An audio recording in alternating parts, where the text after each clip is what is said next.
पालघरमध्ये लव जिहाद विरोधात बजरंग दल आक्रमक झाल्याचं पाहायला मिळतंय।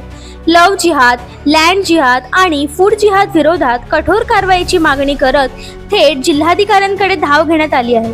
अमरावती आणि नाशिकमधील कथित घटनांचा संदर्भ देत राज्यात या प्रकारांची व्याप्ती वाढत असल्याचा आरोप करण्यात आला।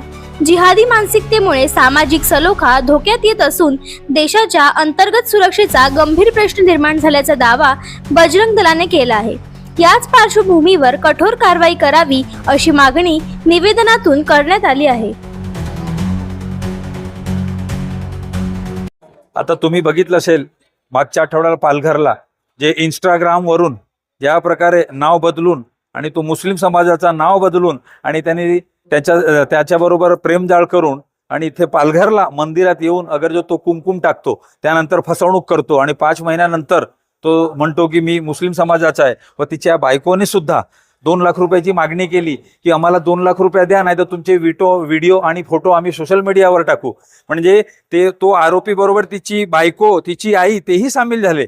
म्हणून आम्ही प्रशासनाला विनंती केलेली आहे की त्यांना सह आरोपी म्हणून बनवा। आणि मागेच तुम्ही सर्वांनी आता न्यूज दिलीच होती मागे, तर जो पालघरचा जो मुद्दा आहे, नाशिकचा मुद्दा आहे, अमरावतीचा मुद्दा आहे, यावेळी बराच असा जो प्रकार घडवण्यात येतोय। ये लव जिहाद कोणी मानायला पहिले तयार नव्हता, परंतु 2005च्या नंतर केरळला हायकोर्टाने स्वतः सांगितलेलं की हा जो प्रकरण आहे सर्व लव जिहाद सारखा आहे। म्हणून आता लोकांना समजून आला जिहादी बोलला तर ह्यांना त्रास होतो, जसं काय हे आपल्यावर घेतात। म्हणून मी प्रशासनाला विनंती करतो आणि महाराष्ट्र सरकारला विनंती करतो की तुम्ही जो लव जिहादचा जो कायदा बनवतील तो एवढा कठोर आणि एवढा कडक बनवा की लव जिहादच्या कायद्याखाली जो कोणी अटक होईल तो त्याची सुटका होणारच नाही, हे निश्चित व्हायला पाहिजे। तेव्हा समाजात एक भय निर्मिती होईल।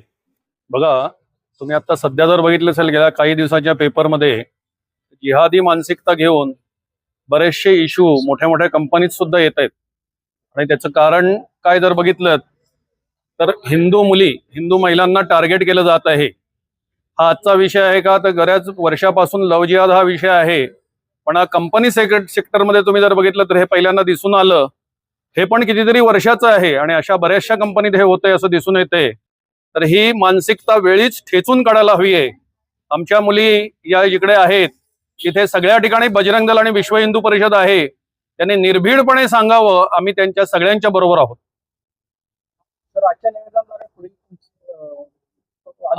आम्ही हे निवेदन दिलंय, हे फक्त लव जिहाद साठी नाहीये, तर लँड जिहाद आहे, फूड जिहाद आहे। तुम्ही जर बघितलं तर आता ह्यांनी सांगितलं तसं दिल्लीहून फळ विक्रेता इकडे आलेले आहेत। कशासाठी येत आहेत? तर एकी करतायत का? काही या देशाला धोका निर्माण होतोय का? ह्याचं वेळीच शासनाने त्याच्यावर लक्ष घालून तातडीने त्याचं संशोधन करावं, अन्यथा बजरंग दल आपल्या स्टाईलने उत्तर देईल आणि त्यासाठी जे काही जबाबदार असेल ते इथूनची शासन व्यवस्था असेल, कारण त्यांनी त्याच्यावर लक्ष दिलं नाही आणि वेळीच कारवाई केली नाही। जय